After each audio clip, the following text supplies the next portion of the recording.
We're joined by syndicated columnist now, Charles Krauthammer. Charles, your thoughts on tonight as it's shaping up? Well, you've had a dozen analyses of the primaries. So let me offer an analysis of the panel. First, I want to commend Martha for making the first reference to a 7-10 split in bowling that I have ever heard on television. I want to commend Megan for, at about 11:20, teasing the Alaska results, so people would stay up until midnight. A lonely nation turns its eyes and asks, whither Anchorage? And lastly, I want to commend the whole panel for not losing it completely in the Viagra segment, although I did notice that you had to go to commercial. So I can understand how bad it was. You're like Donald Trump, you see every frame. Exactly.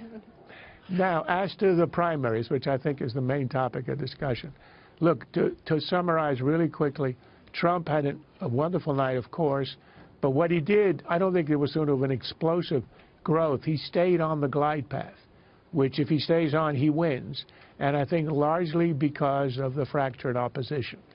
Cruz had a reasonably good night. He won Texas by about 15, but his downside is this is his strongest part of the country, and if he couldn't do the breakthrough here, it's hard to see where it happens. Rubio, I thought, had a rough night. He did win one state, but that, I think, is highly offset by the fact that he did not get to the 20% threshold in Texas, which will cost him a lot of delegates, which will go to Cruz and Trump. Overall, I think we are essentially where we were yesterday. And the big events upcoming now are the debate. Can Rubio keep up the attack, the barrage that started with the previous debate? And will that have the desired effect?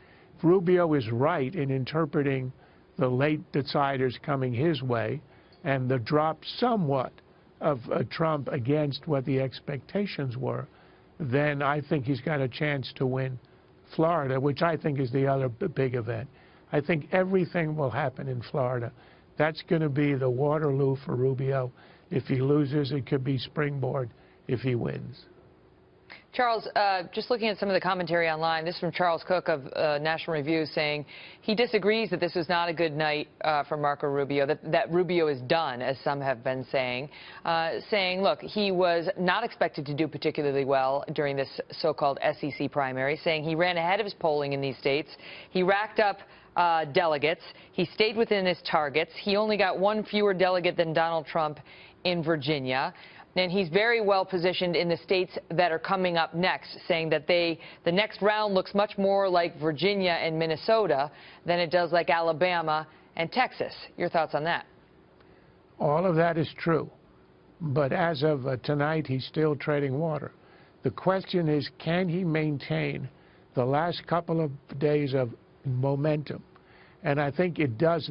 The fact that he got a lot of late deciders, and the fact that I think he does have some propulsion behind him indicates that his strategy of going, if you like, into the mud with Trump and making this kind of almost lighthearted attacks on him is working. Can he sustain it? Will it succeed? Will people tire of it? What he has going for him right now is potential. What's ahead if he sustains what he's got right now? But again, all of that hangs on Florida. I think that's why Trump is there tonight. That's the challenge. That's going to be the big fight for him. And on the Democratic side, Hillary Clinton with 7 wins. Bernie Sanders, though, with 4 wins tonight in a night that he was not expected to do well. And yet, money-wise, Bernie Sanders still racking in the bucks at more than $40 million, beating her, rather, in fundraising. Look, what Sanders is doing now is he's creating the premise for a movement which he knows will succeed him. And the question is, how strong will it be? He's not out for the nomination. He's not going to win it. And he knows it. He's not a fool. He'd like to go into the convention with about 40% of the delegates, perhaps a bit less, to make his stand, to make his speech, to bow off the stage, and to leave behind essentially a socialist element in the party, which it's never really had. You go back to Hubert Humphrey in Minnesota in the 40s, that was the high point of socialist in the Democratic Party, and to revive it, and that will be his legacy. I think he loves that. He thinks it's important.